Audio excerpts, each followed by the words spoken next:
How do you learn who you really are? It's not found in books. It's found on the battlefield. Kimani, please, I'm interested in hear your story. I know you've gone through some trauma stuff. You work through this with people, and you've got an amazing story to tell, and I can't wait to hear it. So please, tell people who you are. What do you do? I want to hear about it. Awesome. So my name's Kimani Naomi, and I am a trauma recovery consultant and post-traumatic growth specialist. That's the most important part, because you want to be able to grow. It's not just about going through the stuff. It's about building a life outside of it and transforming into something other than, not a survivor, but a thriver. And I do this by teaching people how to turn their pain into power. That is my tagline. That is what I do, personified into one sentence. And I love it. It's been a long journey to get here, but once you get into a space where it's your path, it's not work, it's not something that you do. It's just something that you are. It's who you are. And so you're just basically living life and, having a dance with life. And it's a beautiful thing. I get to witness miracles every day. And who wouldn't want that, So that's my thing. That's where I am today. All right. How did you find this purpose? Like, did you I'm assuming it wasn't like I read in a book that people should go through trauma. Most of the time it's like I've been through hell and that's how I get people out of it. Right. Well, it's a long road. To get to where I was, I knew that I wanted to help people. So I trained as a beauty therapist, and I did the jobs that everybody hated, actually, like feet and stuff like that. I just loved it because it was like an instant transformation. Like if nobody else saw it, you're wearing jogging bottoms and a t-shirt with beans down it or whatever, you'd still feel like $1 million, because you just feel fresh, you've got it. So I always knew this was like a line that I had to go down, but I went through something that was traumatic again, and it got me to a space like, why the fuck does this keep happening? I don't even know if I can swear on this podcast, but this is where I was. You can say fuck. Fuck is totally fine. You can say fuck. Cool. Well, why the fuck does this keep happening to me? Right. So it was kind of like, I call it recycling, because that's basically what it is. And you do this. It's called being on loop. And you're always on loop. Like it's just a universal thing, like the seasons, there's no escaping it, but you do get to break the cycle and create loops of your own. And I guess this was kind of like a nail in the coffin, a part of it anyway. And that kind of swayed me to where I am today. So, we'll get to all the childhood stuff in a bit, but after that happened, I lost my house, I lost my business, I literally lost my whole identity. And at this time I was a new mum, and I had to escape. I had to run from my house. I lost literally everything. And then, you go through this period when you go through a massive trauma of, let's just stay safe. Let's stay right where we are so nothing can hurt us, right? And that comfortable zone, I have no idea why the bloody hell it's called a comfort zone, because it's the most uncomfortable thing in the world, right? And in the end, it actually took a cancer scare. So once everything had settled down, I actually realised I had lumps in my chest, and I was like, bloody hell, right? And I went to the hospital, and everything was just moving so fast. And when they did the biopsy, it was like, look, we can't rule out that it's not cancer. And those who have been through trauma, you'll know very well what I mean when I say white noise. It's that period of time where days just blend into weeks and months, and it's just like there's just no air. Everything's just automatic. And so I felt that feeling creep over me again. And I had the operation in January 5th, 2017. And my mum came to look after my son. And I'll never forget when she was leaving the house, she looked me dead in the eye and she said, what are you going to do now? And during this time, I just thought, I've got this little boy, and what does he know of me? I've just stayed stuck. I've done nothing. I have no legacy. What is he going to know of his mum? And I looked at her, and for the first time, I felt strong. This was the strongest I'd felt in my whole life. And I literally said, I'm going to live. And that's what I did. I went through my healing journey. I studied my ass off. I actually went through alternative healing because I felt the clinical way being very well, clinical, right? There was no kind of, it wasn't feeling very human to me. I needed to feel felt. And that was a big thing to me. And so through this journey, I kind of saw the gaps and what was needed, and kind of heard stories of other people. And it was such an eye-opening, transformative experience. And it led me to this, because I just thought, people feel how I felt, like shit, it burned me to know that people felt like that, and would never come across what I did, and I realized the importance of the co-creation of healing and health and business, and everything requires co-creation, right? So I thought, you know what, I'm on this. I'm on it, I'm all over it, right? So yeah. I love it. All right. So there's a few things in here I want to give you some praise for. It's amazing how much we try to stay away from discomfort. We try and stay comfortable. I like that you said that, like who called this a fucking comfort zone? Because it's funny, because motivation styles is like one of the things that people notice. And one of the most common ones, because people have been through so much, is move away from pain. But people, when they have that motivation style, there's a double-edged sword to it, because success at that point is just not being in pain anymore, which is now I'm comfortable, which is why when you said I would go from pain to power, I thrive, not survive. Well, move away from pain isn't thrive. It's just not be in pain. So that means like whatever movement or growth or work I was doing, once I get comfortable, I'll slide back into my loop. I'm on loop again. I'll slide right back in. In the Warriors way, we call that your default program. This is autopilot. Exactly. And so like, if you're like, oh my God, I'm so overweight, or oh my God, I'm eating unhealthy, or oh my God, I'm not taking care of my kids, and you're working your ass off. And then finally you're like, oh God, okay, hit the goal. Now I can stop doing all the things I was just doing to hit my goal. You ever seen people? I remember watching, I had a fitness company, and I would watch people work their ass off to hit a goal, and then they would reward themselves by eating cake. Right. And I'm like, what was the system that you did to hit your goal? I cut out cake completely. You're like, uh-huh. So your reward is to go backwards. Right. Interesting reward. You got comfortable, and now it's time to make yourself uncomfortable. You're on loop.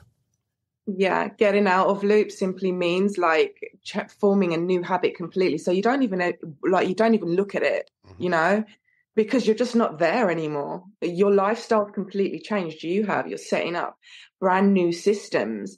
Your life is not going to change if you stay in the same systems. Your life is literally set up to stay the same. Correct. Always, no matter how much work you do. So you literally just have to put in place this. I read a saying the other day that said, always choose what's best for your higher or your future you. So you have your past, right, where you get stuck in, and in the present you can keep looping, and you're like, the same thing I said, why the fuck does it keep happening to this? Because you're still in this place, right? And you're going through this cognitive dissonance. You have a place where you want to be, but you're still stuck in old programs.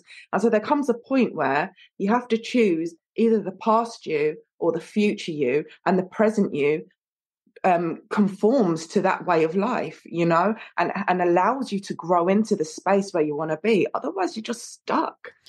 Well, I think I was reading like an old Socrates thing or something, which helps get people like through understanding, like at least grace or forgiveness aspect of nobody wakes up trying to fuck their shit up.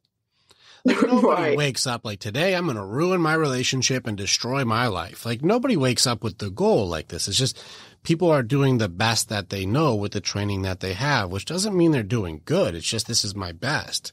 And real talk, if you look at people, no matter how screwed up we are, you're looking at somebody who's like, that's their best. And you've seen people who like, that's their best outfit, or that's their best way that they did their hair, or that's the best way that they took care of their finances, or that's their best way to raise their kids. Like nobody's waking up to like do their worst.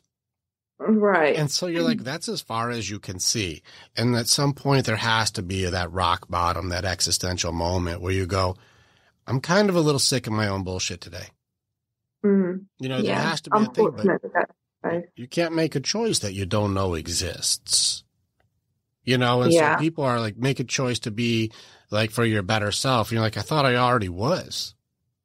Yeah, I get this a lot from clients, like, well, what does it feel like to be healed? And I'm like, I always get goose pimples when I speak of this, but simply because I've been there. So I can't know what they're going through because all our paths are different, but I can understand, right, what it feels like to get past. You can't see it. You can't see how your life can like literally turn a full 360, right? And that's probably what stops a lot of people from even going there until they reach that rock bottom and they have no bloody choice left. Mm-hmm. Right, because they're just like, oh well, how different can it be? Oh well, where am I going to go? Because they're so used to this uncomfortable safe zone. They're just like, I can stick with it, even though it's doing the bloody head in. Well, So for someone like, the unknown yeah, is scary. They're like, I don't know what it is. I don't know what it is.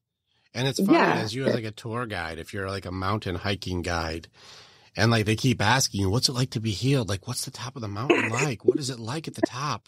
What's the view right, like? What is it like? And you're like, yeah, I want to tell you, but it won't do it justice. But I will tell you it's going to be another step and then yeah, another step and then another yeah, step until we get there. And they keep asking, like, if I do this step, will I be healed? It's like, you'll know when you get there.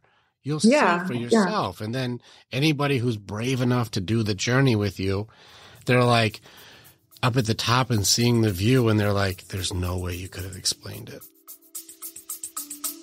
Stay with us. We'll be right back. Warrior, thank you so much for being a part of the information that we have. And you're part of our story as we are a part of yours. It's very much an honor to be able to connect with each other. If you want to know more or you want to get started with working with me or working with our warriors so that you can begin your path to authenticity, strength, leadership, and accountability, this is the way. Together, we are way stronger. Now you get to choose. Do you go forward or keep doing what you've always done? If you stay where you're at, hey, click on some of the stuff and follow what it is. We got motivational stuff. We've got podcasts. We've got more things. Just subscribe and do the stuff and we'll keep you updated. But if you want to start going in, start jumping into what our programs offer and start your journey and being the hero in your own story.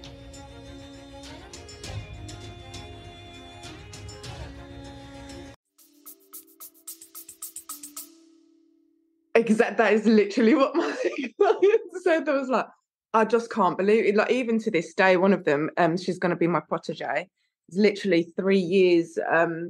3 years, December 7th, and my God, this woman is like a fucking unit. Like, I can't even. She's awesome, right? And even she's, I can't believe that's what I thought of myself. I can't believe these things are what I was telling myself. I can't believe this is what I believed.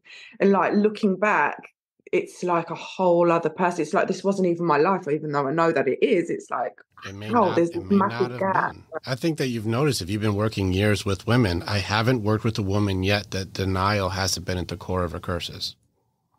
So if you're living in denial, this is, the persona, the mask, the protection system that you hide behind to say, I'm okay when I'm not okay. I'm fine. It's fine when it's not fine. Denial is not free. The cost is you're living someone else's life. This is the people who I'm the boss, babe, or, I'm a bad bitch or whatever, but really you're hurt or scared or whatever it really is. And you can't be authentic.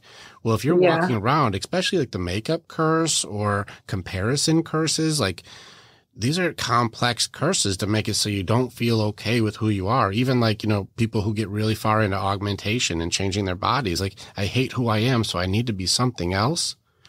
Well, these are not free. Whose life are you living if you're trying to be somebody else all the time? And so, like you said, I can't believe I was that. I can't believe I was that. Well, I can't believe that you were being someone else. Yeah. But unfortunately, this is what we go through. Like, from the moment that we are born, we are being programmed by many, many different ways, by our siblings, by our parents. Like, literally, as soon as we're born, we're being told, oh, do we? Being made faces at, and this is our life. I mean, programs are great. I mean, God forbid, should we forget how to open and close a door or cross a street, right? But there's so many programs that are not okay and that make up who we are, this thought of person that's completely so far apart from who we truly are inside. And I think that's where a lot of depression from that stems from, is not being your authentic self or feeling like you can be. Obviously, when you're first born as a baby, your first instinct is survival only. You have zero kind of problems with saying exactly what you want, in fact demanding it, right?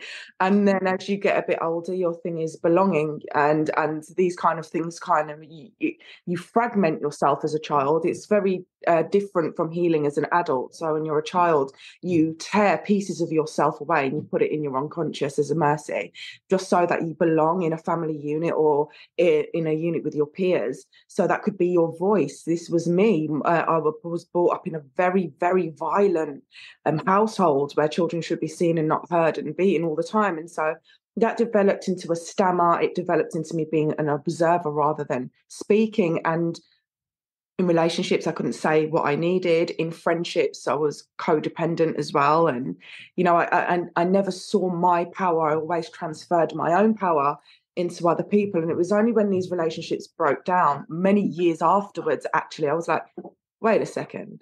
Like, this person was actually, I was the one doing these things in this relationship. This person was using my kind of family and links and using them as their stories. Like, they took my power and made me believe that I needed them, kind of thing. And you don't realize it until you break away, you know? Well, once you realize what was happening, they didn't take anything.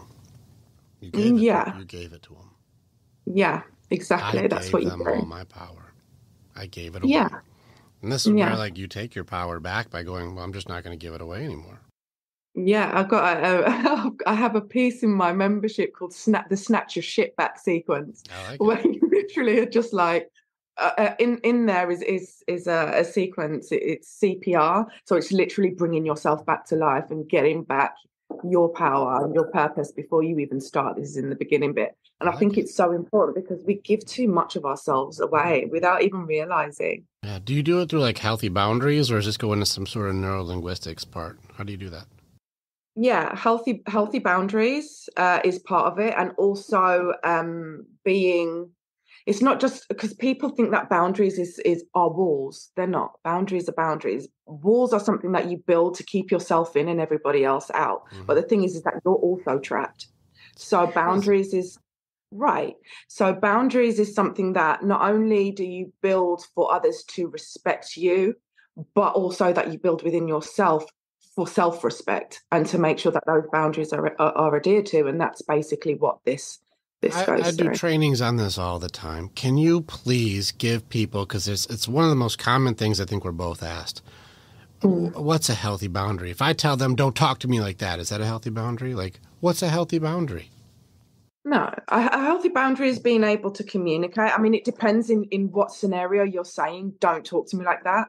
Okay, you can definitely say that because some people do overstep. And sacred rage, I love it. Every single emotion that you have, whether it's anger or what is sacred rage?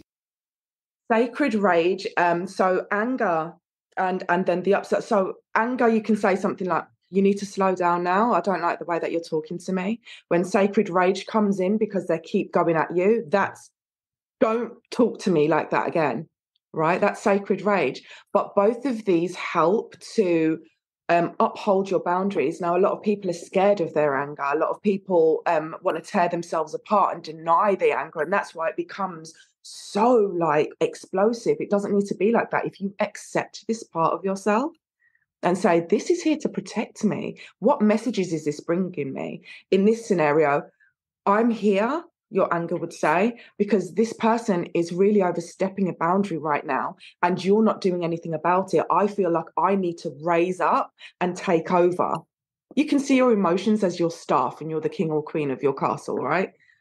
Okay. And so you have the power to control your energies, as long as you know what these emotions are for, what their jobs are. So when sacred rage comes up, it's literally a protector. And so you use that as a power to either push yourself forward, to put other people back in their place, to say, look, this is my space, that's your space. You're not going to overshadow me, talk down to me, or treat me in a way that I find uncomfortable. And that's a very healthy thing to do. But a lot of people don't do that. A lot of people use form or flop or try to keep the peace or people pleaser. No, you don't need to do that.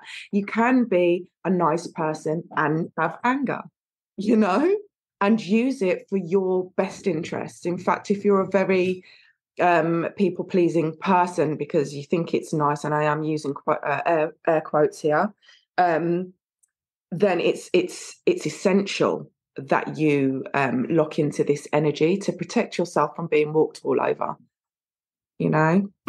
No, I hear you. And I train anger also, and I do it in a different way. And I do train boundaries of different. So I would have you challenge my way too. So does that add up? Because I do a different way. I haven't heard of sacred rage because I work with mostly men. And so for men, it's like we have to control this part of us. We have to be trained in this area that we don't rage, because we do way too much damage when we rage.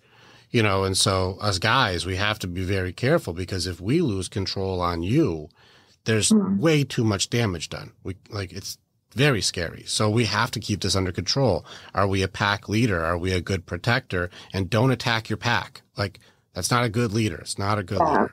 And so we don't get to have sacred rage, because that's not going to go well for us. Okay. And our side, the healthy boundaries is just being able to have a healthy consequence. If you and I are disagreeing and you're saying something where you're getting really uncool, my healthy boundary would be if you continue talking to me this way, I'm just going to end the conversation. Yeah. And then if they start doing it more, it's the conversation's over. Click. We're done. I have to hold my ground on this one. You no longer get the pleasure of talking to me because you can't appreciate it. Another boundary. People would say, don't email me on the weekends. Well, that's a demand. That's a demand, not a boundary. A boundary would be if you email me on the weekends, I'm just not going to check it till Monday. Yeah, for Monday. Yeah, exactly. That's no problem. So if I said don't talk to me like that, well, that's a demand. It's not an agreement. I'm making a demand right now. Now I'm posturing. Now I'm creating a posture of force. Don't talk to me like that. There's a or else that comes next, and the next level does sound physical.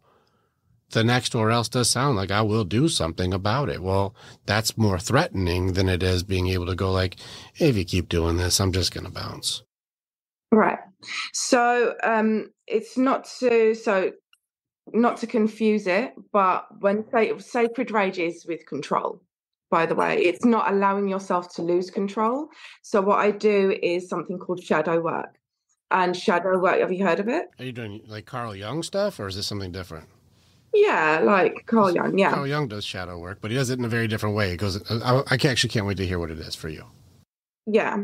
So what I do is I allow people to, they're always conscious. I don't do hypnotism or anything like that, but I allow people to understand how to access their unconscious selves.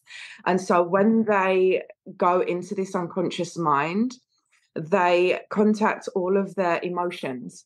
And when they do this, they're resolving a hell of a lot of childhood trauma, and they're getting messages, and they're understanding what's happening from a somatic level, a mental level. So they're understanding what their thought process is in this moment, where they can feel it deep in their bodies, like their energy centers, everything that goes on from a psychological, emotional, somatic point of view. That they understand it. And so when you can do this and intercept certain programs, for example, if you're used to losing control with anger, a lot of things, you might feel bubbling in your stomach first. So you're like, I can feel it. This is anger coming up. Okay. And then you might get sweaty palms. Your shoulders might tense up. Understanding the language of your body and your emotions and your energies helps you greatly to not lose control, because you're intercepting these programs very early. And so with practice, you don't get to lose control, but you do get to use sacred rage in a way that protects you. So say, for instance, the way that you've explained it, that's perfect. But if you're not in a position to leave this place, for example, if you're in a corner with a friend or a spouse and they've had, I don't know, something to drink and they keep going on, having that short, sharp shot to say, look, I've had enough now, that's it. That's as far as it goes. And then leave that little window of shock there that's enough to kind of break it a little bit. Now I'm going to leave because this is too much. Like, I'm not saying lose control, don't do that, but understanding how your anger and all this kind of stuff works, whether you like it or not, it's going to come up. And always being calm and collected isn't always the answer, because these energies need an outlet. So you're going to need to do some form of catharsis. And I'm not saying do that on someone, but it needs to be let out somewhere. Of course. Can you hear him in the background right now squeaking? You're good. He's hilarious. No, I'm with you. I'm actually curious that you call it shadow work. Did you create that process, like your own trial and error? I studied it, so I am an advanced shadow work practitioner. That's just the label that it comes with. I'm not, giving myself this. Well, that's what I was wondering, is because this is neuro-linguistic programming, and so this is just being able to do the subconscious work to help, cut triggers and cut, the parts that make it go from the trauma to trigger to a reaction. Like, if you can cut that part and make it so, like, no, the association that you have to this doesn't necessarily have to mean explode. Like, that's neuro-linguistics, it's almost that way, yeah. But it's a lot more like with, it is like NLP, because I've done it as well, but it's a lot more to do with understanding the language of your body, sure, more so than anything else, and kind of reaching into your unconscious and bringing those things back to the forefront, which I guess NLP also does as well. But it's just a lot more. It's like NLP on steroids. Yeah, don't get me wrong. I play the game. I play the game with you, so I'm with you. I just I like hearing the way that you call it, because I identify with it being shadow work, but we have a whole shadow work thing that we do in the Warriors Way, but it's a very different thing than that. Oh, really? What I was calling what we both do, that same idea, but I don't do it through meditation. I do it consciously. And so that's where it's a little more NLP, and then it gets into more, I was calling it dream walking. But then I know people who are grand masters NLP. And I was like, they're like, yeah, you're doing a part of it, but like, you're doing this level of it. And I was like, cool to know. I didn't know that's what I was doing for that level. Like, it's just interesting to see the different strategies that we're all using to try and get people out of their own way. Yeah. I think having a mixture of different strategies helps, because what I've noticed along the way over the years is that people heal in different ways, right, and taking information in different ways. And so I've never stopped studying in these all these years. I haven't stopped, because there's always another level, for sure. Yeah, and it's wonderful. The brain and people as a whole is so complex, and so it's like this evergreen, beautiful thing. I wish it was just brain. It's more complicated. Even in the Fantastic Four, I mean, like, there's different warriors, and so you're right. There's different warrior types. You've got your heart, your mind, your body, and your soul or spirit warriors. And each people have they're strong in certain areas, and they're repressed in other areas. Yeah. And so this is where the Warrior's Way, if I was to classify what our side is, we're mind body. That's what we do. We go, what's the strategy? What's the tactics? What's the game plan? What's the action? What's the perseverance? How are you going to handle it? Like, that's the Warrior's Way. We're going to be in the cognitive aspect of things. But you can't deny that there's a heart side of things, and then how do you feel and how do you connect? You can't pretend like that doesn't exist. And you're going to tell me there's no belief as far as faith or, purpose and all that stuff is not, and your spirit is not who you are. I don't care what your religion is. You're going to tell me you don't have a soul. You're bananas.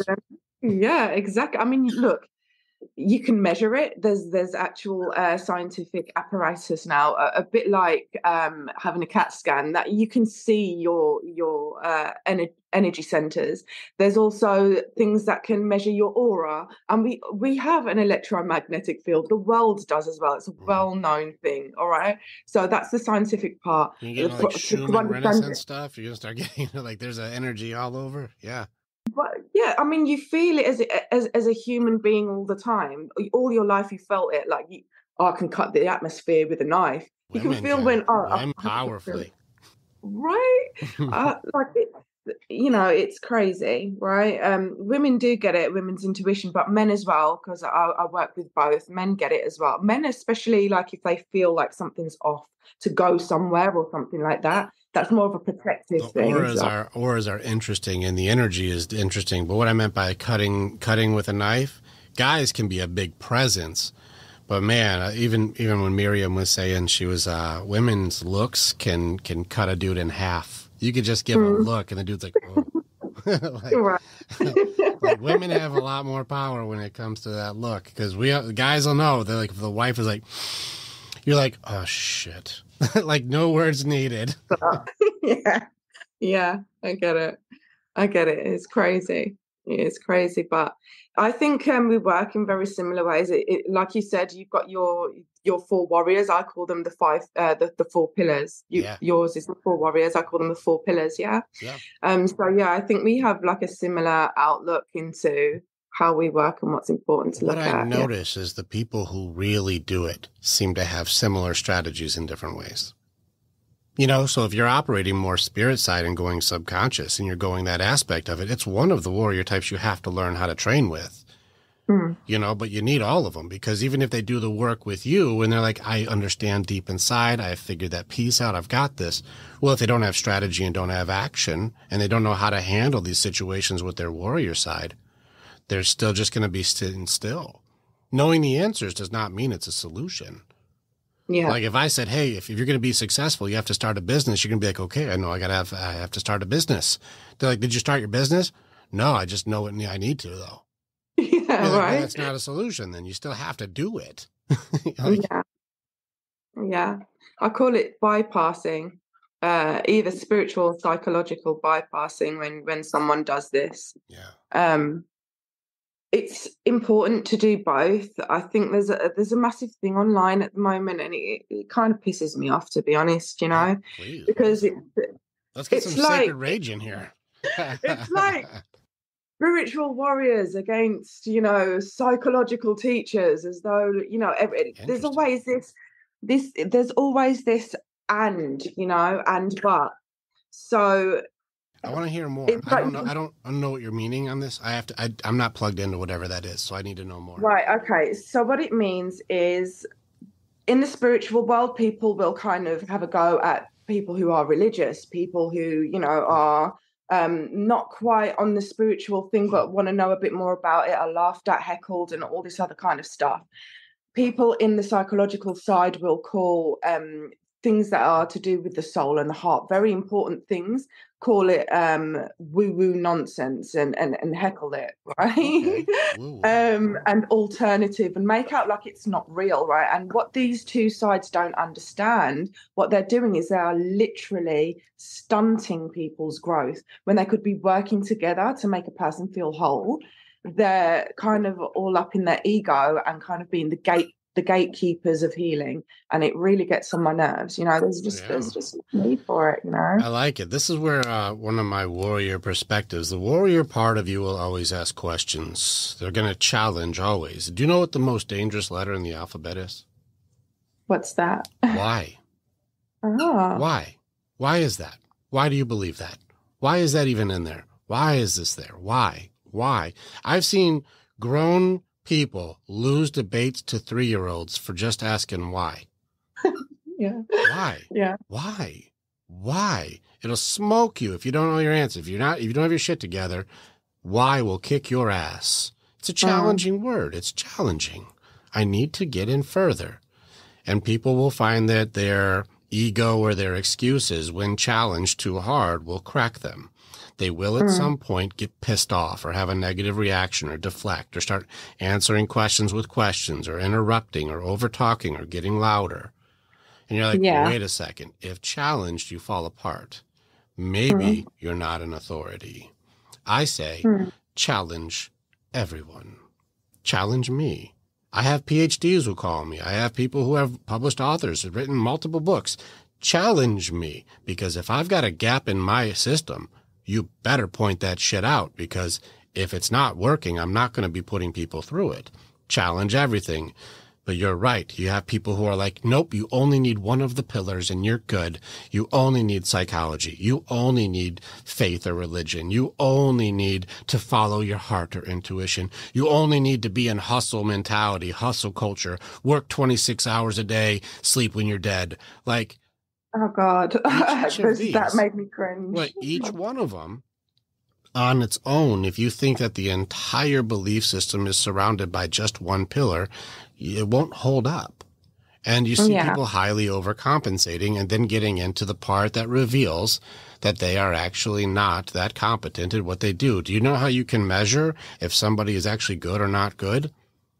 How's that? Start catching the judgments. Yeah. Oh, well, they're an idiot. That's woo-woo stuff. That's stupid. Those people don't know what the fuck they're talking about. It's like, really? Yeah. What's happening that's making this reaction happen?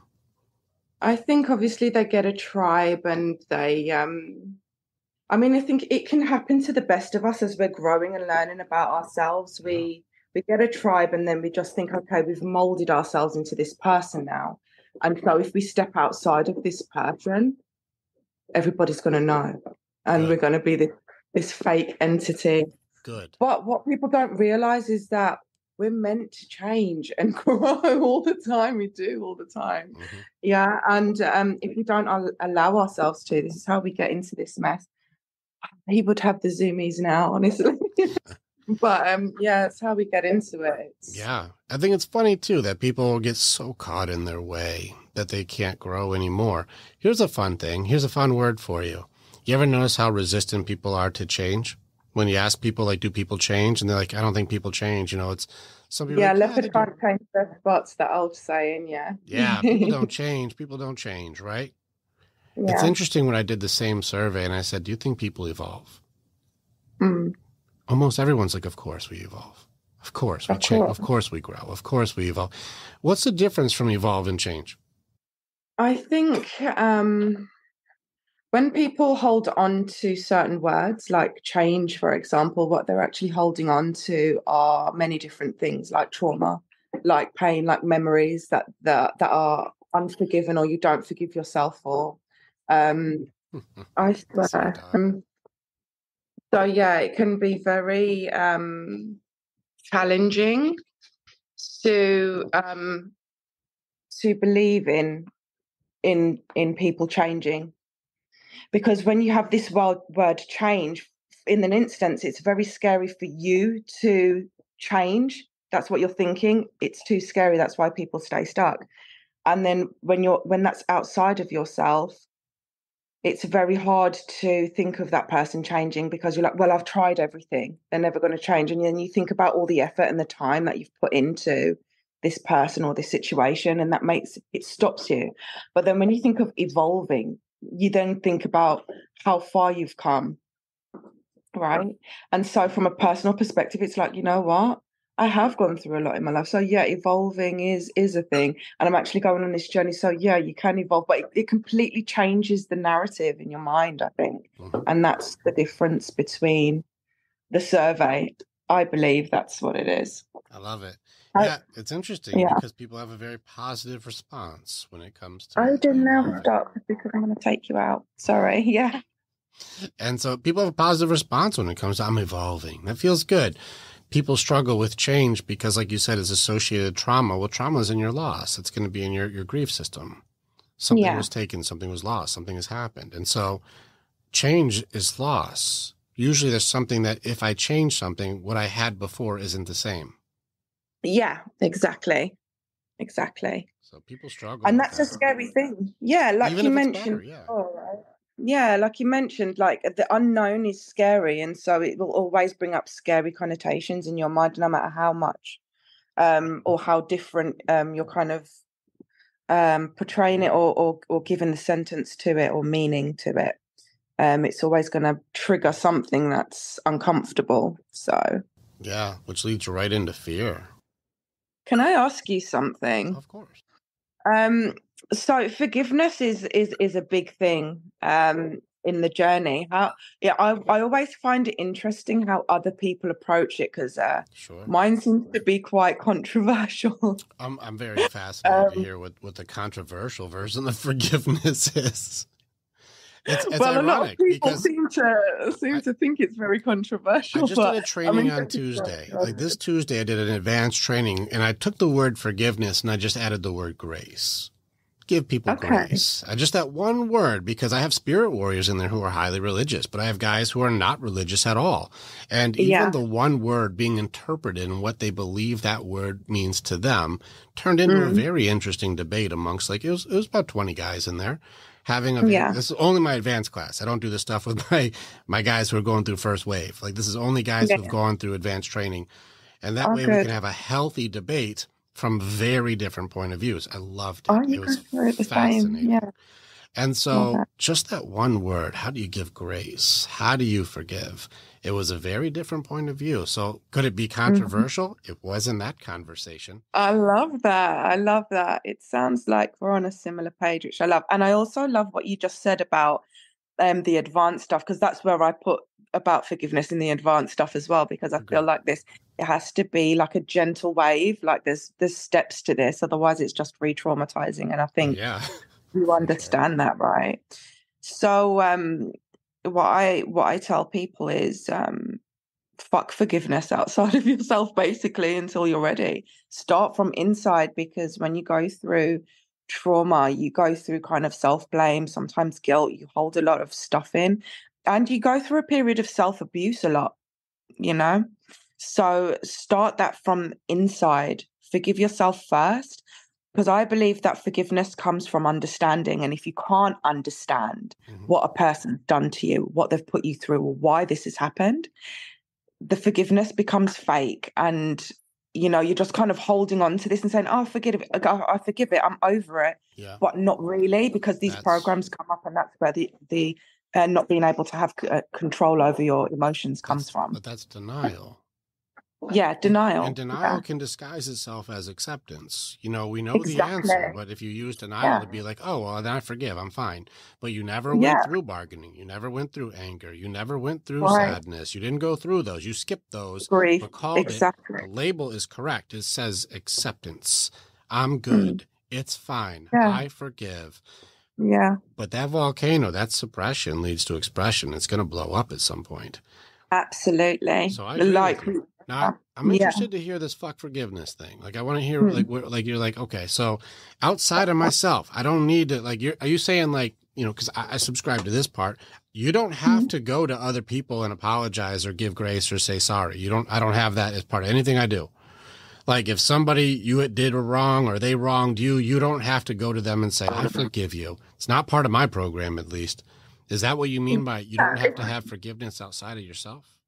Yeah, if someone's wronged me, I don't need to forgive them at all. In fact, there are some things that are totally unforgivable, and you don't need to feel guilt for not forgiving it. Okay? For example, pedophiles and things like that. If someone has harmed your child in that way, you don't have to fucking forgive them. Do you know what I mean? It's an unforgivable thing. You don't have to. But what you do need to do as a parent, this is just hypothetical, is to learn to not, like, let go of that. What could I have done?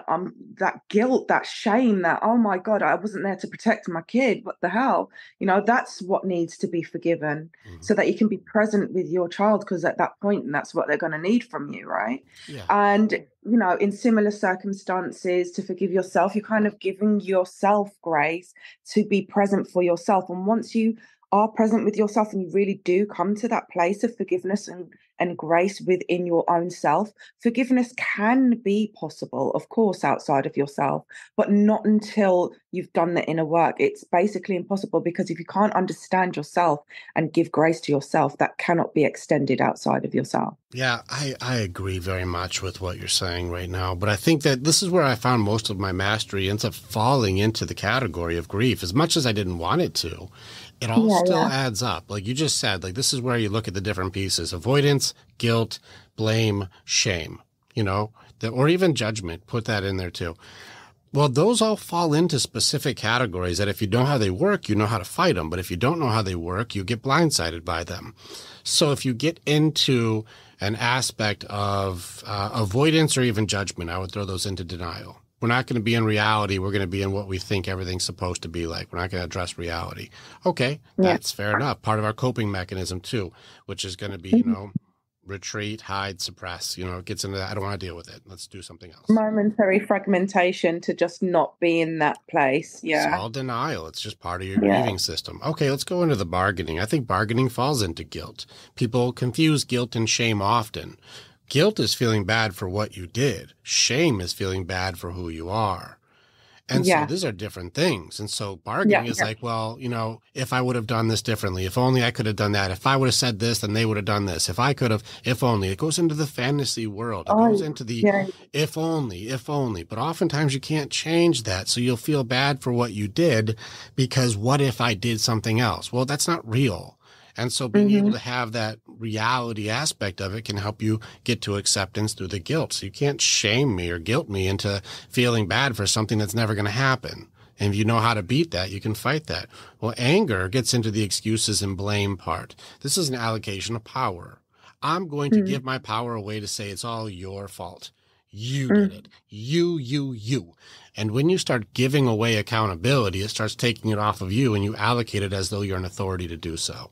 Wrong. Doesn't work that way. You cannot grow if you're too busy giving all of the power to everybody else. It just makes it so it's not my fault. It's all their fault. Well, then you cannot grow. And then you get into shame, and shame falls into the depression aspect of things. This is the sadness part, the shame stack. This gets into doubt and you feeling like you have nothing there. I'm not good enough. I'm not able to do anything. I'm not worthy. I'm bad. I'm a piece of shit. I'm a shitty parent. I'm a bad person. Like this is where you start beating yourself up and putting the weight of your own damage on top of yourself to where you feel like Atlas holding the world. This is where you fall into apathy, which is a combination of doubt and shame beating you down until you do what is the definition of doubt, which is doubt offers nothing and takes from you everything. Well, if you fall into apathy, you become the personification of doubt, which means you become nothing and it takes from you everything. Well, this is where I say, if you look at just these systems itself, it all seems corresponding to your grieving cycle. And if people can master grief, well, then you can work through coping mechanisms. Then you can work through these judgments, avoidance, blame, shame, guilt. And this makes it so you start becoming more resilient, or you have more effective armor that's not a prison, but an actual effective defense that you utilize deliberately instead of keep everybody out. Yeah. And I love that. I love what you said, because during the healing process, you go through so many grieving cycles. People, I don't know why they just associate grief with loss of someone. Sometimes it's loss of things. Sometimes it's a loss of a place or a space. It's not just death. It could be if I run out of coffee. Right. It's so many versions of yourself as well when you go through the process that you grieve for, And, I had someone the other day, I was on a call and they said they've just come out of a really a horrible relationship, and there is absolutely nothing about this relationship that is good. They were totally bloody unhappy in this relationship, but now that it's gone, I miss them. Well, what is it exactly that you miss? And the thing is that you'd miss a bloody armchair if it was there for a year. Do you know what I mean? It doesn't mean that it was meant to stay. You might have fleas and only 3 legs and you'll fall off every time you're on it. And it's absolutely bloody useless. But it had its comforts. There's a big space there left behind where it used to be. The grieving process is needed for so many things. And like you said, it's a very important thing to learn and to master. To not I call it bending, not breaking. So you might feel these things and then say, fuck it and keep it moving, because you have these tools in your arsenal. Denial is a protector. That's denial. Let's just keep going. Well, we didn't actually deal with that, which means now we just stack that on the other things we didn't deal with pile. You know that, right? I labeled it acceptance. That's taken care of already. Moving on. Move forward. Yeah. Well, go through the grieving process, because a lot of things that people do in these instances is then call back what's toxic to them. So having the tools and discipline, I call a sister to love, right? Because you need it, man. Like, love is full of discipline, do you not think? Yeah, well, I mean, there's a lot of choices there, but there's a lot of agreements. And if you don't stick to the agreements that you make, that lack of discipline is guaranteed to kill any type of dynamic. And that goes back into self boundaries Correct. instead of just putting them outside of themselves, right? That's part of the discipline, because I have this, is I have a book on it as well, Discipline Assisted to Love. It's about setting healthy boundaries within yourself so you don't overstep and betray your own boundaries. It's Agreed. so important. So when I said fuck it and keep it moving, I don't mean like being in denial. I mean like instead of going back to old programs, go through the grieving cycle and use your tools to move on from this crazy, you know? I got you. So what you're saying is if you go through the grieving cycles until you get to acceptance is, all right, well, fuck it. That happened. Let's keep it going. Yeah, fuck it and keep it moving. It's acceptance of, okay, this is what happened. I wasn't happy here. This is not good for me. And here I am now. Yes, this is how I'm feeling, but dangerous question or letter of the alphabet. Why? Go through your tools, right? And do something that is more beneficial to who you are and where you're going. Choose your higher or future self, you know? And now if you have awareness or training, you can do that. Yeah, it's important to know because not a lot of people do. It's astounding when you go through it as a person because you do think that you know so much, but when you start going through these cycles, you realize how bloody little you actually do know, right? Yes. And every new level reveals a new devil. Like you'll find a new thing. Like once I've gotten to this. Saying. Yeah. So Yeah. like every single thing you level up. And this is why this is where I would go with you. If you don't know, there's at least, and just so you know, there's way more for anybody who's trying to be an expert. If you don't know at least your 4 pillars, if you don't know at least your 4 main warriors, you are not there yet. Just so you know, if you think heart, spirit, mind, or body is not in some way, shape, like necessary, you're going to hit a wall until you have a breakthrough, until you realize there's another level. And, even beyond that, finding balance between all levels, that's a whole nother thing. And then realizing that there's levels between the levels that require even more mastery. When people say this is a life journey, you're right. But if people have been putting 30 years into just spirit or religion and not addressing the action, not addressing the heart, not addressing, the tactics or the mind or the thinking or the psychology to it, you are incomplete. This is, I'll show you the example. You're going to love this. I got something for you. Yeah, I call it the void. Yeah. All right. People are trying to get through life to solve their puzzle. Well, this is what it's supposed to look like. It's a Rubik's Cube that is solved. And you're like, I want that so bad. I want a solved cube. How did you do it? Mine doesn't look like that. And then you'll hear people and they're talking about like, I've got the answer for you. This is it.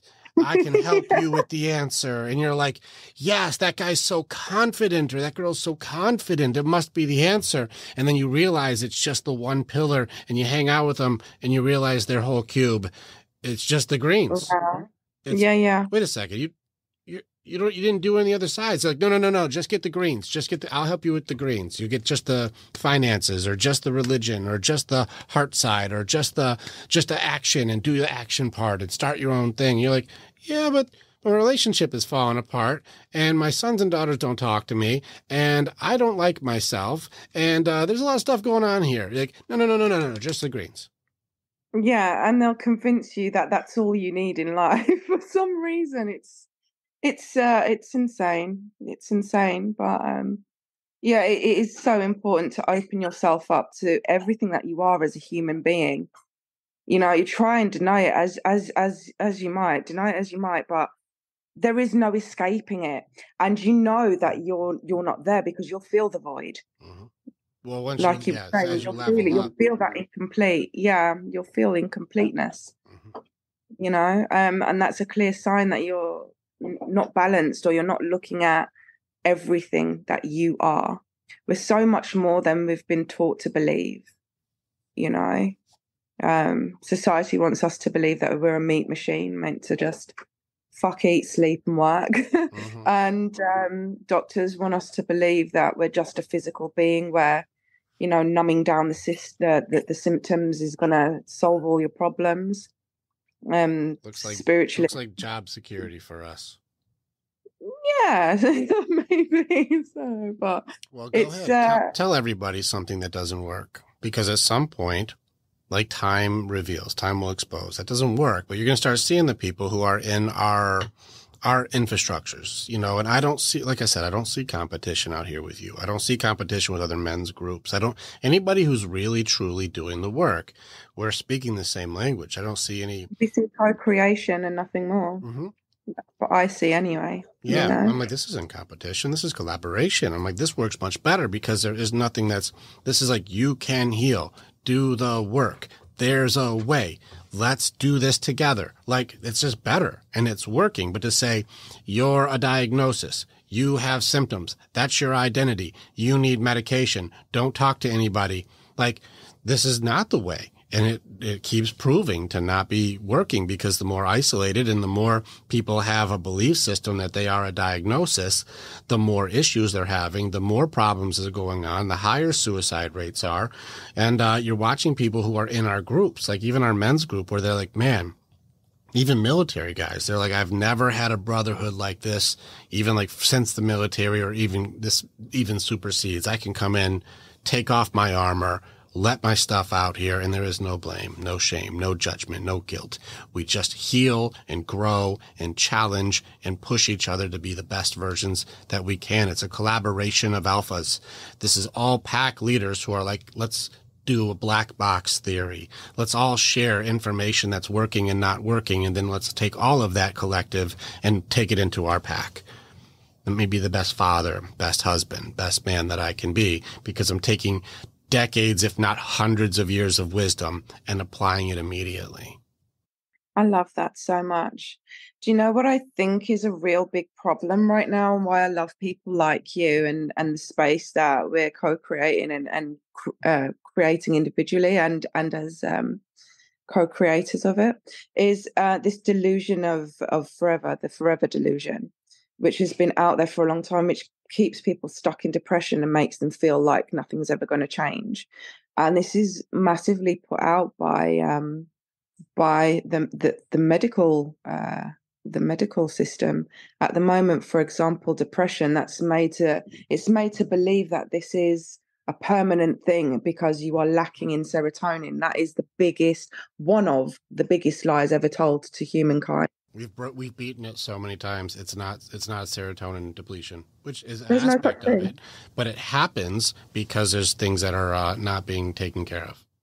Yeah, I mean, it's not even so. Do you know that there were studies and they actually reduced people's serotonin to see if it caused depression, and it didn't. And they measured people's serotonin to see if their serotonin levels were lower with depression, with those that do not have depression. And it is a complete lie. Depression comes from sadness, from grief, and from not overcoming your stresses in life and your traumas. It's from being stuck in this emotional space for too long that it becomes it's a program. Your go-to program is to be sad because you haven't overcome it. You're stuck in this loop. Do you know the measurement piece there? The piece that if you remove it, it doesn't happen? I've got some studies actually. I'll have to send them over to you. When you're doing this, because if you remove a piece and you raise awareness to one part, it's hard for it to set roots. Do you want to hear what we do? Sorry? Say again. What did you say? You want to hear what we do to make it so people can knock that depression out? Yeah. Tell me how you do it. Yeah. Go. All right. So the key phrase that we have for depression is that it needs to be prevention before intervention. Just an easy analogy, if you're driving and you happen to hit a mud patch or something where you're like, oh shit, we're getting jammed up here. If you go back and forth and pull yourself out, you can still drive yourself out. But if you hit that and just step on the gas, your truck will start to sink until you're hitting frame on the ground. And so people will, if you can catch it soon enough, we can pull you out. But at some point, if you just keep going with it, we have to get a tow truck. We have to have somebody come get you. And so that's what it would be. And so first it's prevention before intervention. What that means by that is if you're looking at all the things, the sadness and the stack of shame and all these things that are happening, the measurement that we catch is, what is your self-talk? Yeah. How do you speak to you? And if you can catch that part, it makes it so that then you can go, I am kicking my ass every single day. I am telling me I'm not good enough. I'm a piece of crap. I don't deserve love. I'm all alone and nobody should be near me. And I'm not worthy of time. I'm not worthy of the conversation. Nobody cares. Like when you start just tearing at yourself down, and I've listened to people who have gone through depression, I'm like, the way you talk to yourself is really important, but are you aware that you're just stacking just garbage of pain that you're creating on top of your other pain to where you can't even see the thing that made you sad anymore because you're so down on yourself? You just think it's life that's made you that way, and it isn't. It's this, and you keep your out with it every day. Yeah. So do you use, because I'm interested because it's the same thing. I call it laying the foundations through trick daddies. Daddies. What's a trick daddy? Maybe is it an English thing? So trick daddies are little tricks that you use on a daily basis to build a solid foundation. Because even if you heal, like if you build a house on weak foundations, your house is going to crumble and fall eventually. So you need to build solid foundations so that you bend and not break. You know, like you're weather resistant or even earthquake resistant. Like. You know, so one trick daddy that I use is truthful affirmation. So when someone's like this, just using normal affirmation isn't going to work, because they need something solid, something real. And so I go through a process of, okay, what happened today that you're happy about, proud of. It could even just be, okay, I came on, I did one lesson in the course. Okay, you got to be proud of that because you gave your 1% and that's probably your best for today. And you've done that. You've worked on yourself. Be proud of it. Like A for effort, right? And then, so you go through these 3 things: proud of, grateful for, happy about, 3. And then you write what kind of person would achieve those things. Someone who is dedicated to their healing. Someone who is persevering, someone who really didn't feel like it today, but did it anyway. That shows that I'm strong and that I'm dedicated. And so when you have these things, these are something that you can then say that the following morning. So you go to sleep on gratitude and you wake up with badassery. Like, I am dedicated. Yeah, you're talking about the intervention part already. And this is where you notice where somebody is with their self-talk. You're like, well, tell me your 3 things that you see. And they go, lazy, pathetic, bottom of the class. And you go, okay, I can see your self-talk is where it's at right now. Like, now I can see what you're doing. And this makes it so my awareness of like, okay, no wonder you're feeling stuck. Like any chance that you had to have gratitude, you punched yourself in the face. Right, yeah. And so that's where we can go, like, let's catch the belief systems around this self-talk that you're doing. So first, I have to address what happened to make you feel sad. And then get into the feelings that you have around this so we have to work our way to the belief system that I'm not good enough. But we got to address the doubt that's in there too. There's some other piece that's attacking you in. There's an enemy that's not supposed to be there. Let's kill that so we can get rid of the thing that makes you sad so we can rewire the belief system. But if we start going to belief system, like, you're awesome the way you are, they're like, no, I'm fucking not. Toxic positivity. But it doesn't work because we never address sadness. We never address doubt. We just went right to the answer. Like you said, there's a cognitive dissonance. Like, I hear your answer, but I can't even do that. Yeah. Yeah. You've got to get to, I mean, I don't like saying get to the root because there's so many things that it could be. And some, the brain goes through a process of deletion. So sometimes really a person doesn't know what the bloody hell it is. And that's where somatic work comes in and why you really do need to know the language of your own body and really, really master catharsis is a great way to let go of some of those traumas. Sometimes a person can't put how they're feeling into thoughts or words because it's not a memory that's thought of. It's something that is lodged somewhere in the body or in your spiritual self, and you just can't make out what it is. And so learning how to release trauma in multifaceted ways, it's essential for me. I believe it's essential. And that's why, again, learning, you call it the 4 warriors, learning these and how they work and what you need to work through them through many different aspects is going to be just chef's kiss for you. Again, it's going to bring you to that feeling of feeling whole, Mm-hmm. Yeah, and I don't see anything that's wrong with any side too, because like the way that you're speaking is you're talking spirit side, and this is where I think people get it mixed up too. Is they think that spirit side just means religious. It doesn't. Mm-mm. No, it's not just religious. It's all part of it, you know. And so, I resonate with all parts. You know, it's not like, you know, it's only that way only. It's like, no, there's a part inside of you that's hurt, but you can't always just think your way to it, and you can't always just hustle your way to it. And you can't always just feel it all the time. But there's also a deeper part of being that people aren't able to do. And there's so many people that are human doings and not human beings. Yeah, exactly. I like that. Human doings and not human beings. I really like that. Well, yeah, it's kind of like you've got another circulatory system, right? So you have your cardiovascular system. Everybody knows what that is, but then you also have your lymphatic system. Not many people know about that, but it doesn't work unless you do, right? You have to exercise, you have to get up and move. And this is the very thing that's helping your immune system to be strong and getting toxins out your body, right?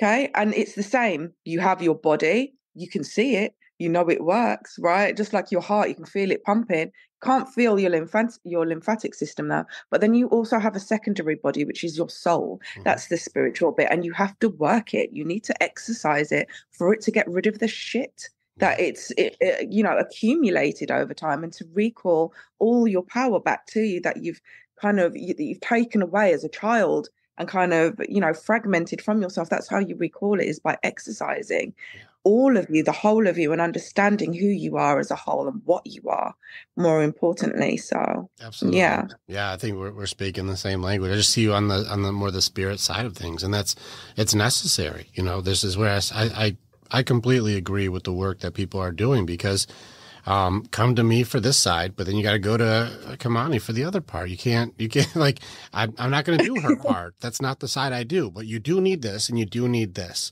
but then you're also going to need what she does too. You need that. I'm not doing that part though. So you got to go to her for that part. Like, this is where I don't see the competition. I'm like, no, now that you've mastered these, now go to her and master that. Now go to this person, master this. And then you have to go to another person who masters the balance of those. And then you got the next wave of things, because once you break through that, which may take you 30 years, then you've got another thing. It's like there's no end to this. There isn't. But you know what's wonderful, right? Is even if we were doing the exact same thing, as connected as we all are, we're also massively individual, and so there can never be competition, because even though we're doing the exact same thing, it would always be delivered in a very unique way. Correct. And in that way, different vibes for different tribes. Correct. And that's why it's important for collaboration, because one person, I may be doing exactly the same thing, but they're not going to get it the way I teach.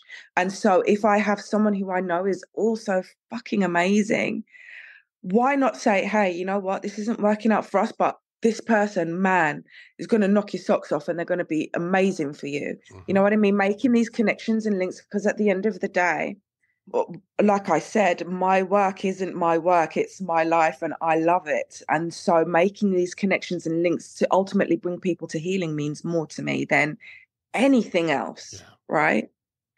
And that's why collaboration and co-creation, it means so much. So I think it's awesome. And you're absolutely right. Even if two different teachers were teaching from the same book, it would come out very differently. And so I think that you're absolutely right. Just, because I'm hard. I'm tough. People come in, they go, damn, that was hard. Like, I'm a hammer. I go in hard. Sometimes people don't need a hammer. Some people, that's too hard. That's why even my female coach, when we do the women's side, we do hammer and a blanket. So like one of us goes, bam, bam. That's what you need. You need to break that armor. You need to knock that wall down. You need the hammer. But then you got to have that person who's like, it's okay. We all had to do it. I did it too. We were all there. You did it. Good job. Like we get that hammer and a blanket. Like, you had to get smashed, but it's all right. It's part of the process. You got this. Yeah. like I love that. That concept. There's a teamwork to it. But I mean, like, there is some things where I'm like, I tell people, I'm like, listen, you don't want to work with me unless you're ready to do the work, because I'm going to work you. We're going to train. Every week is a lesson. Every week is practice. Every week is grind. We're going to learn because there's trained or untrained. I'm going to do the stuff where you are awake and you understand this is my strategy, my game plan, and what I'm going to do. And after that, if you're like, man, I know this part, I've got the action, but there's still a thing that's deep in that I'm trying to sort. I'm like, now you're ready for Kimani. Go that direction, get that piece done, put those all together, and then you're ready for this heart side coach or this person who's like, they're going to go in and they're going to only be in the feels and they're going to go all through feelings and all of this stuff. And we all have a suppressed part, but I do know my spirit warriors is people who are energy and they're big and they can read and they're empaths and they're all that stuff. My side is the hard side for them, but they'll be able to go through yours and they can triple up on their strengths with you. Mm.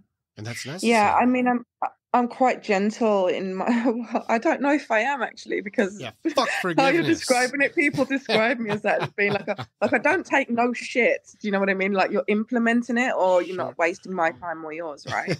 So I can be a bit of a hard bitch like that, but it's not that I'm trying to be a hard bitch. It's just that I want you to get, like, probably more than they do, like, do your healing, like you're so close, like I see the potential and I want it. But yeah, I am very gentle in my approach, and that's something else that other people see, is that I like to pendulate. You call it hammering a blanket, I call it pendulation. So yeah, I think I really like that saying, hammering a blanket. But yeah, I think it is important to do pendulation though, and not always be very soft, because I think what you do then is like when we were talking about being in the comfort zone and being in denial, what you can become then is stuck in a martyr mindset and a victim, and that is something I will not stand for my clients. I cannot and will not have them stuck there. Are you stuck in your damsel, or are you using your warrior? You crack me up. Which you is showing up? Are you waiting for someone to save you, or are you going to stand up and swim? Oh, I love that. You have amazing sayings. I love that.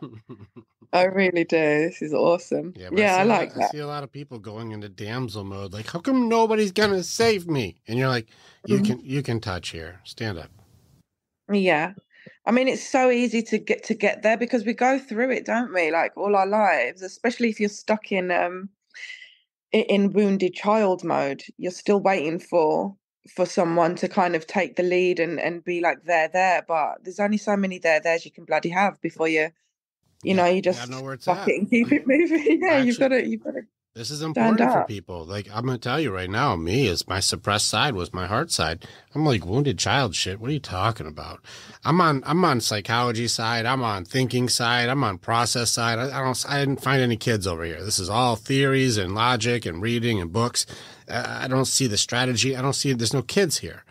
All right, my warrior, my hustle, my grind, my perseverance, my no-quit attitude. Let's go, go, go. There's no kids over here. When I go spirit side, my surrender and all stuff, I'm like, there's no kids over here. What are you talking about? You're right. It's in my heart side. As soon as I went heart side and I found where that is, and I opened that up, I'm like, there's my little dude. My little dude. And so if people are like, inner child, bro, what the fuck are you talking about? Then I know your heart's closed off. I just know the heart side's locked up. I'm like, now I know where we're going, man. But like, that's not my mastery, because that's my area that I'm growing in, even at the moment. Yeah. Like I'm like an English professor who just started learning his French class.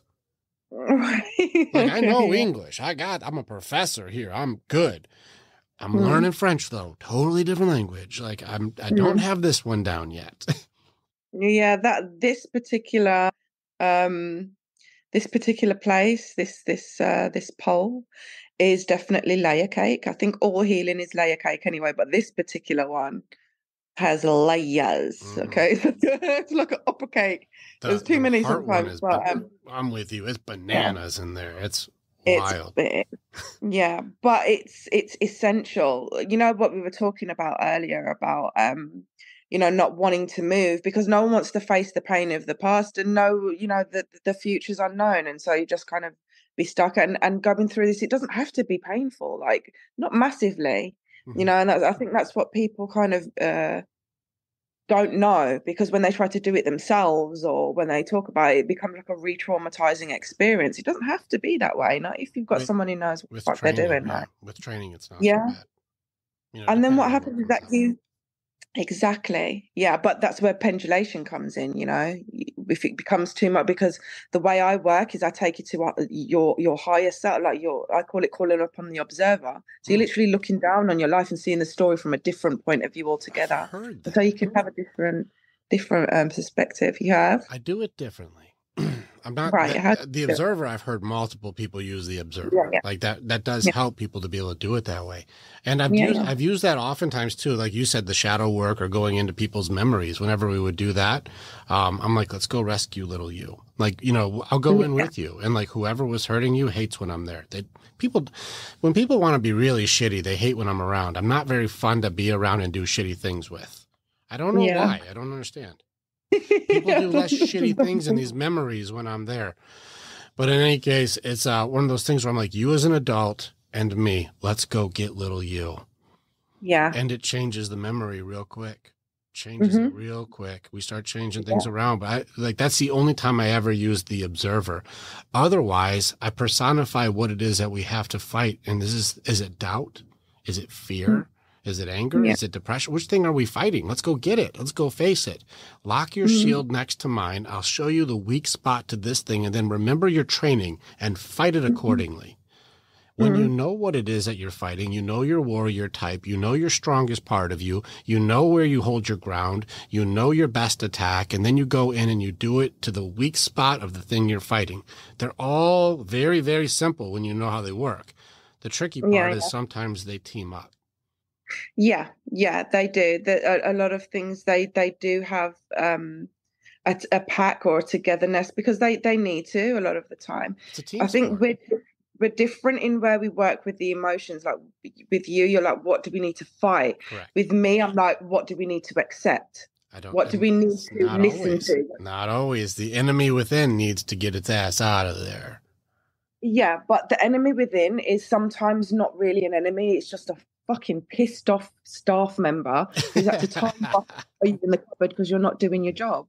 And so it's just really taking your job back and saying, listen, I'm the king and queen of this castle. I'm here now. And making it know, look, this is my space. This is my fucking castle. You listen to me. So it's not fighting, but it's regaining trust. I can do my job now. I wasn't doing it like before. fighting. No. Different to fighting. My castle, get the fuck out of here. Sounds like not fighting. Get the fuck out, accepting and saying, you're my staff. I understand what's happened. I get that I was locked up and you tied me up in the cupboard, but I'm here now. You need to trust that I can do my job. Interesting. Right? And so that they work properly, so that you're working as a unit rather than you're fighting against yourself constantly. I'm going to give you a different piece just to see, doubt. Doubt is not a pissed off staff member to me. Yeah. Like when somebody says you're not good enough, you can't do it, that's never going to work. It's not a pissed off staff member at all. It's just somebody who can even disguise themselves as a best friend or a protector. I'm just trying to keep you safe. Don't stay between the lines. Don't take a risk. It's not good. It's never going to work. It's a bad idea. You don't want to get hurt again, do you? Yeah. Well, doubt it's not needed for that stuff. It's not necessary. Now, if it's warning you of something, that's one thing, but this may be falling into fear. Doubt itself is just going to destroy your motivation. It's going to start destroying a dream or a vision or a goal. It's going to start messing you up. In which case, do I need to accept you or do I need to decline your offers? In which case, let's do one. I'll show you an example. Give me any doubt sentence, something where you've seen somebody go like, I'm not good enough or you can't do it. Give me anything that's you're like, this is one that's like, it's gotten me before. I had doubt kick my ass for 20 years before I figured them out.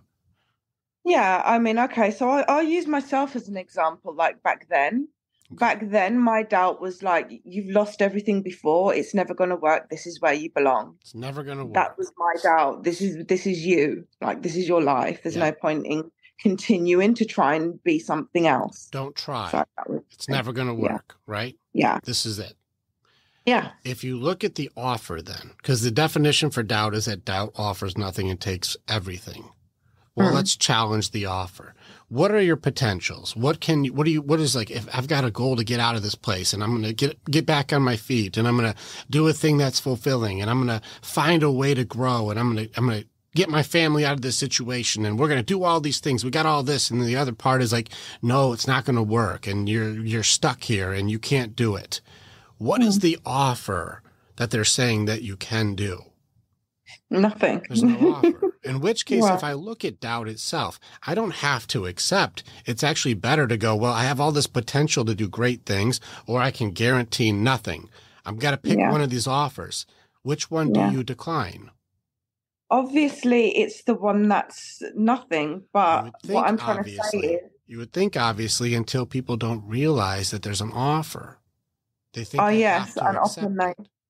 Yeah, that's true. But like I said, in that space, I did, and for many years, right? You can decline the offer. This isn't. This is just going like, hey, that's a bit. I'm not doing that idea. Get out of here. Yeah. But the point that I was trying to make was, it's not always what it seems. So redefining what it is sometimes helpful. For example, you said about fear. Fear is also useful. There's never going to be a space where you're not afraid. It's always going to be there because it's a part of you. So it's redefining what it is, and can it be useful? Of course. Fear is a massive energy. If it can stop you from getting your dreams, it can light a fire up your ass to go and get them in the same way as well, depending on how you look at it. So fear is useful in the way that it's kind of like having your own personal PR agent. Like, you know what? This is going to make you look really shit. This is really not going to be a good look for you, right? And you saying, we've been here before. What are people going to say? You know? And you saying, well, yeah, but I'm doing things. It's a way for you to kind of make an informed choice. Yeah, this, and this could happen. Yeah. But I know this, and this. This is what I've learned from this situation, that situation, and this situation. So let's go and do it. But it's that window of speaking to your emotions and action. There's a window. Yes. The emotions come up. What have you got to say? All right, great, but see you later. Off you go. Do you know what I mean? I like that you change your but into go, where most people use but as the reason why they don't. Yes. Yeah. Again, like you said, changing or redefining a word, does a lot of stuff. But again, it's learning how to, because buts are usually but nah. But even do you know what I mean? With the way you describe fear, I agree with you. I think fear is it attacks you in with a place that's very, very powerful, your creativity and imagination system. Like, it comes in from possibilities of things that could happen. It starts making up futures for you. And, if you have it untrained, it will create negative futures. And if you have it trained, you'll be looking into the future and learning lessons without doing it. Clairvoyance or anxiety, you choose the direction. In which case, it's a superpower. You are amazing. You're looking into the future. In fact, you can have feelings about futures. This is a funny one I always laugh about, too. Have you ever had like a thing where you're anticipating a conflict or an argument with like a spouse or a boyfriend or a coworker or something, and you're having the conversation in your head? And you're like multiple and loads of you're arguing. You're like, fuck you. You fucking talking to me like that? I'm gonna sacred rage your motherfucking ass. You're like, I'm going to get you, And so you're having this argument, and they're arguing, and you're arguing, and you're going back and forth, right? Yeah. Who's making up the answers for them? Do you know, I've asked myself this before, because I'm a bit conflicted, right? Because sometimes I feel like it's you, but then I feel like you're not connected with you. Do you know what I mean? So it's literally just an argument between your staff members, between these different parts of yourself, of your psyche. Do you know what I mean? Or it can't be you're having an argument with a person, right? Correct. So it could be the thought of person which kind of interacts with a part of your emotion, and that's what you're arguing with. Do you know what is that making sense? I'm following you. I want to see where you go with it. Yeah. So everybody has different parts of their psyche, which we've already been through, Sure. The emotions and things like this, right? And when you're emotionally connected to someone, even if you're not, your judgment will base a picture of someone inside of yourself, and this is what you're arguing with. Your thought of self arguing with yet another thought of self, which is still part of you. Does that make more sense now? It's still you arguing with you, because Right. the other person is not there. Exactly. Which is why it's funny that the emotions are so strong in the argument where you're making up the answers. Yeah. Because you get really, really mad, like, fuck you, mad. When you're the Even one... madder than you was with what happened in the first Oh, yeah. Like, by the time you see the person, you've already had 2 times you killed them, 4 times you left. Like, we've gone through so many fights before I even got home. And, like, at this point, like, oh, you say any of these things I made up for you, it is on. Like, like you've already gone into it, but it's funny because you're arguing with you and getting really, really, really mad about it. Yeah. It's hilarious. It's crazy. We do this.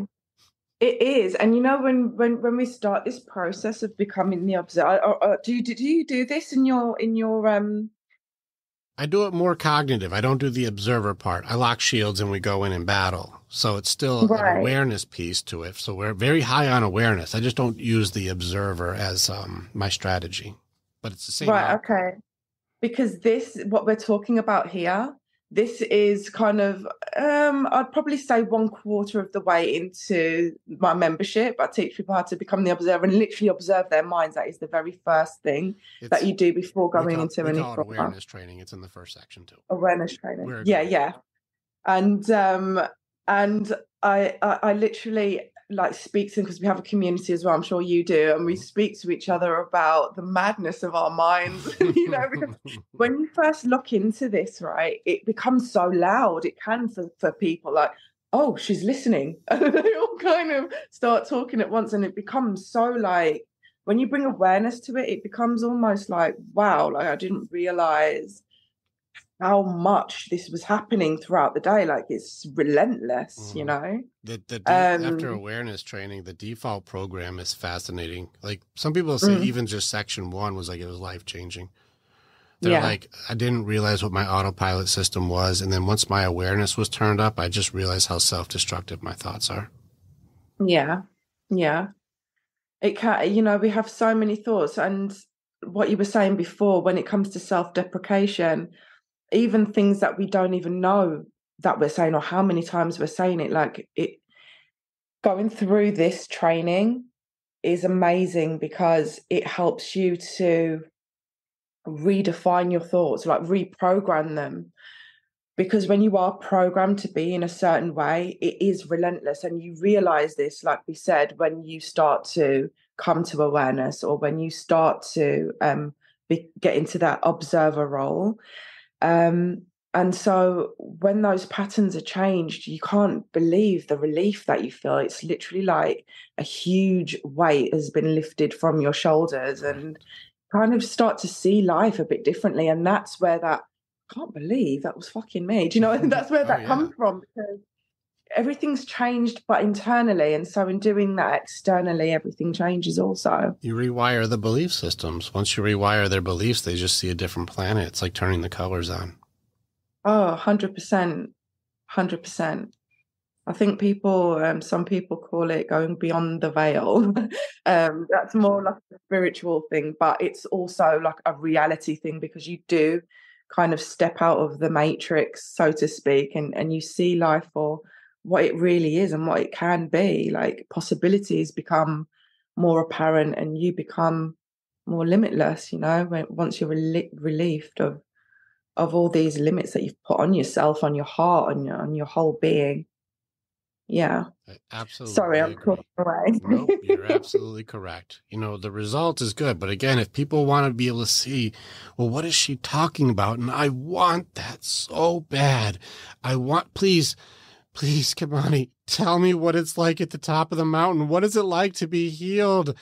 If you guys want to go on the journey and you're like, I resonate with Kimani. I resonate. She's speaking my language. Like, Rick, you're good, but that's my person. I want to work with her. Kimani, are you only working in person or can they join your program from anywhere? How does it work? Oh yeah, I'll actually give you. Funnily enough, one of my gifts is called the Warrior's Way. Not to kind of You piss on your jacking my chips. It was style, called that girl. ages You better. ago. You're gonna But hear from my lawyer. but it is it's just the hero's journey. So basically, just answering the call The to hero of a thousand faces. Yeah, I know. I know. I yeah. have it part of my program. Yeah. And I'll also gift you my books as well. I've spoke about fear today. So I have a book called Fear, Friend or Foe that I'll gift to you. I'll actually give you the trilogy. So Discipline, Assisted to Love, and the No-Brainer. Yes, you can have those two gifts. But yes, I do have loads of different masterclasses. I like to provide affordable healing or easily accessible. Obviously, working with me one-to-one costs more, Sure. but I also have a lot of affordable options. My membership that I've mentioned a few times as well, which is the Rebirth and Rise Rebellion. And then, yeah, so I will gift these to you and your lovely audience. Please do, yeah. Yeah, I If you can't wait can to have you. Sorry? Go ahead. I was I was going to say, I can't wait to have you speak to my audience, actually, because we're on such I think we're on such a vibe, and our pages are very similar from where we work from. And I think that it would be great because there's a lot of guys in my audience that I feel would need like another guy to really connect with. Do you know what I mean? That's why I do it on my side for sure. And like, right. You know, I am limited with how many I work with women. I have women's groups. We just finished one yesterday, but like I am far more on the guy side. You know, I mean, look at me. I'm dude's dude. Like guy's guy. That's what I am. I'm aware of my demographic. And like I go really hard, and I could send you videos of me working with the ladies. I am not soft. I train warrior women. They are tough as nails when I'm done with them because they need that boundary. They need the strength. They need the courage. They need that aspect of them that believes in themselves. They need that. It can't just be damsel. It's time to be warrior. And so I'm hard, and most women don't like it's too hard. It's hard. But the guys are like, what do I do? Let's go. You know, like, so yeah, that part is resonant, but I do know that there are people who are like, your style is right up their alley. That's my style. That person resonates. They get me. And so I very much agree. Yeah, so I think exactly the same for you as well. I work with some guys, but mostly women. And believe me, I do go hammer and tongue, but the guys that I work with, they want to go through the heart work. Do you know what I mean? Yes. But there's a lot of guys who I know that need a man's man to kind of go through it and really have that heart to heart, but in the way that you can relay it. And I think it's a wonderful thing. So yeah. Let's do it. Yeah, it'd be cool. I'd love, because we do that. We have guest speakers for our advanced teams on Tuesdays. And if you ever want to schedule a Tuesday where you can come in and do like your guest speaking for like, we go spirit side. It's the same as the Warrior's Way in many aspects, but we do it in a different way. And you do have different styles, especially with going into the subconscious part. That's not our style. We're on the other side. And so it's very necessary for you to give people more tools. I think it's a great idea. So yeah, you let me know. We'll be in touch. We'll email back and forth. Let me know how I can serve. If we can serve your community and you can serve our community, let's help more people. Let's get more people out of hell. Let's give hope. Yeah, let's do that. Cool. Thank you so much. Sounds awesome. Thank you so much for hanging out with us today. I'm just making sure you're okay. We post this. We're going to put this out there. Awesome. Yeah, I'm okay. Yeah, let's do it. All right. We're going to share your message. We're going to put you out and into the Warrior's Way aspect. You'll be on the battlefield of the mind, and it's such an honor. So thank you so much, Kimani, and we will talk soon. Thank you. Oh, also, if you want me to share, then let me know. Yeah, no, we're going to have, please give me all your links. We're going to put it in the post. We're going to make sure people can get to you. Awesome. Thank you so much. I'll see you later, guys. See you later. Bye. Click on the button and you can become the hero in your own story. It's time to start making the choices to change. And the evolution that you're going to do begins with choosing the next step. This is the way. And together, we're always stronger.